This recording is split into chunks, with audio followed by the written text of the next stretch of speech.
All right, ladies and gentlemen. I wasn't going to do any of these. This is for YouTube and Facebook. I always say that. So today is a catch-up. Final parts of the walk, I guess.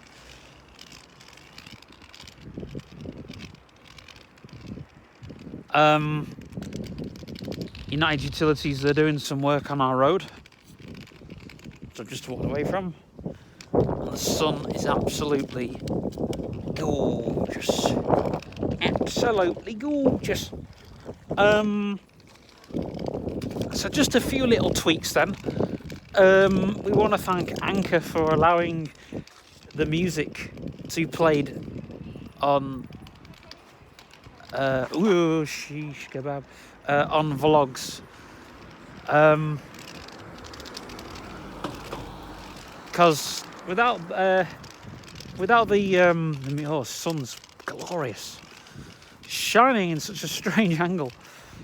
So yeah, that's, we're going to thank Anchor for allowing that to happen. My last episode was all about punk. See how I do that, like punk. Punk is actually quite a bad term.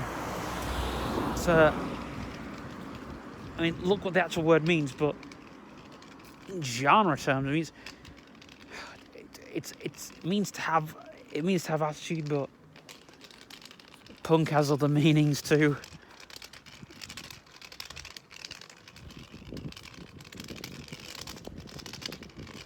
It's probably one of the best mild, loose terms you could call somebody anyway.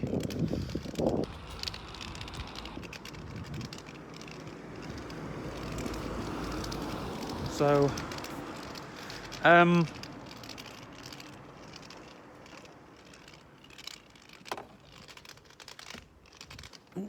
wanted to cover something that, I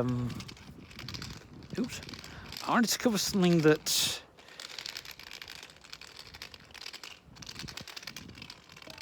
I guess people are asking me about at the moment, which is, which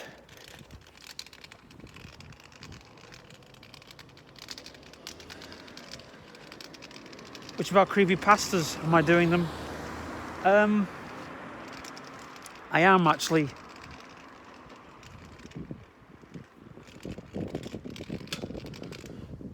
The thing that makes a good creepypasta for me is something that could have happened or something that might have happened.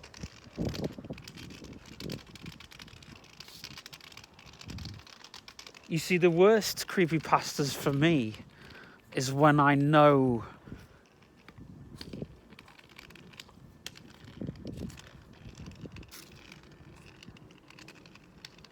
like, oh, it could have happened, or it might have happened. I mean, Jeff the Killer, he's up there with Chucky and Freddy and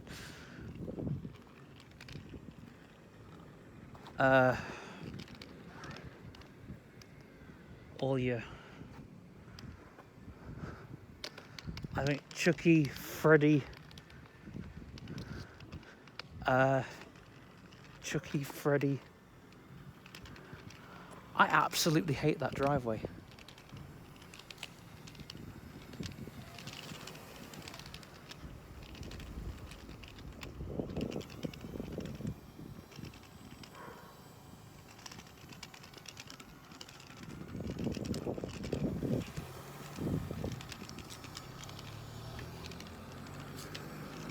Nice car.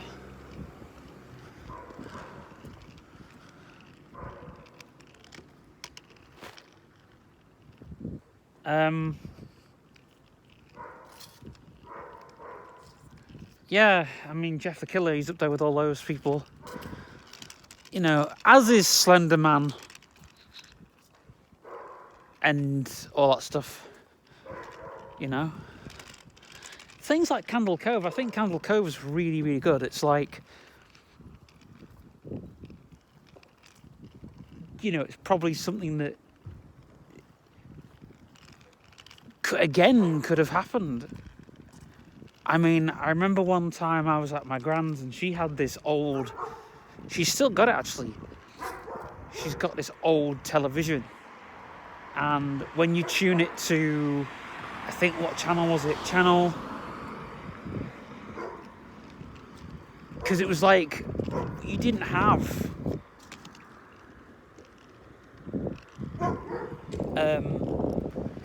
way back when, you didn't have more than 5 channels. You know, you only had channels 1 to 5.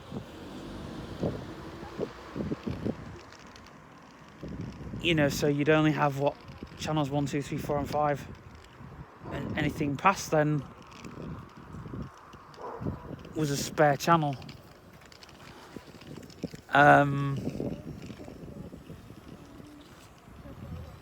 So when it went onto a spare channel, all you just see is static.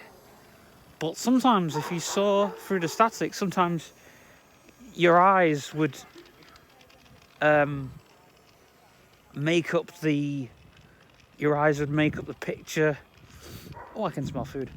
Yeah, your eyes would make up the picture that you see through the static. You know, because your brain would literally trick into thinking, oh, there's something there, or, you know, if you looked at the static long enough, you could make a picture. I did it once, actually. I thought, maybe there's something transmitting there, but I don't know. I did it a few times, because sometimes when you see, like, static, sometimes you would see shapes form through the static. So, you know, there's some truth there, that Candle Cove could have been something that somebody saw through static. You've got to remember, like, I don't know, as an adult, I don't think my eyes would, it would just be, what, a fuzzy telly.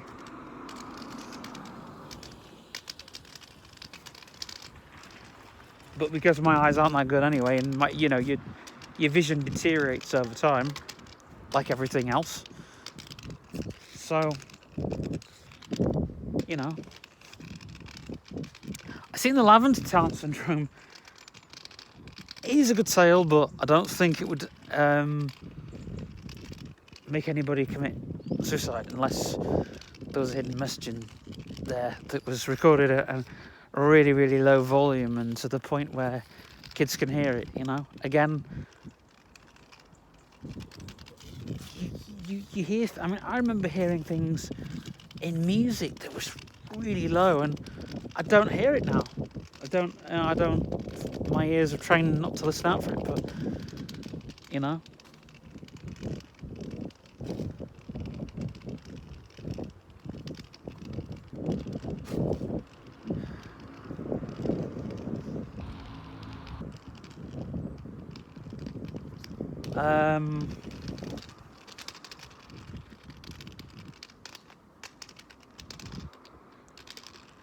Yeah.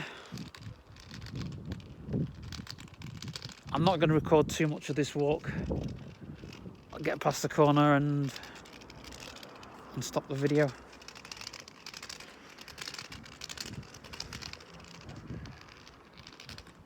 And my creepypastas that I'm working on at the moment are more to do with music.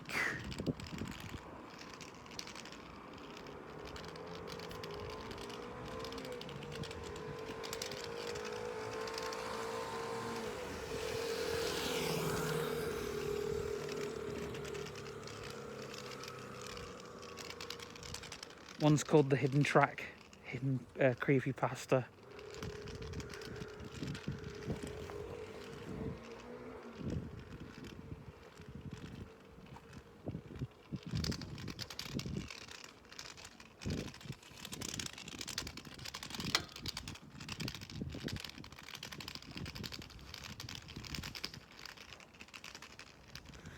I think, though, with the creepypastas, I think some of them, what I like about the creepypastas is how dramatic they go. You know, it's like if that was to happen, it wouldn't be so over-exaggerated. You know, so that's how you know when a creepypasta is, like, even the good creepypastas that get over-exaggerated, do it to make the person that's reading it or listening to it have that laugh or chuckle. I think the McDonald's one, the McDonald's one, and the Max and Ruby are the two worst creepypastas that come to mind. That and the one about Chuck E. Cheese, I thought that was shit as well. Oops.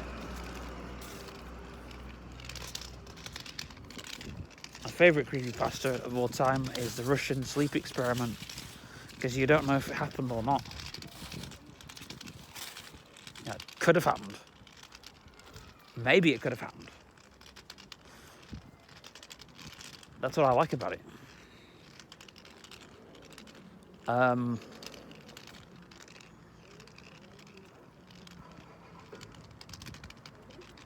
Again, though, there's a few things that do spoil it for me in that tale, but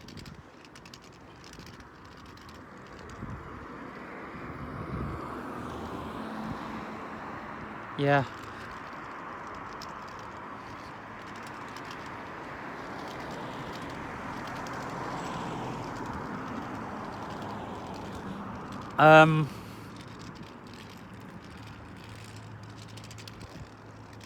I also think any creepypasta that's written about Sonic is terrible. There's some good Sonic creepypastas, but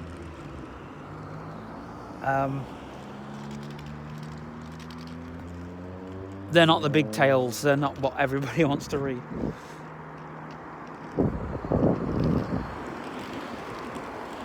I mean,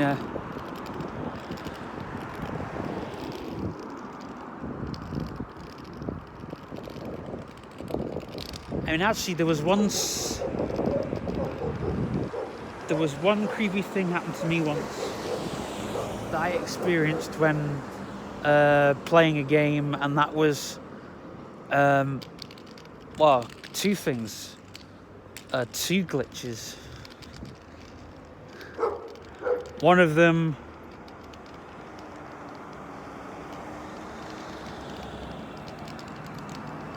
was mainly if the discs were scratched, and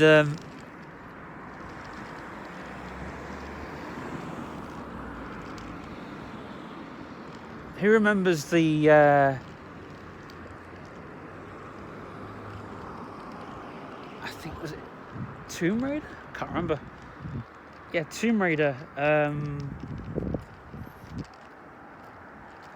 Tomb Raider 2 had a famous glitch in it when the disc was scratched. And it was the bit where Lara would plunge into the pool, and as you're underwater, if the disc was scratched, she'd just stay stuck underwater. I found that as quite creepy as a kid. What was the other one? I actually quite like that glitch, actually. You know, just putting Lara into the water.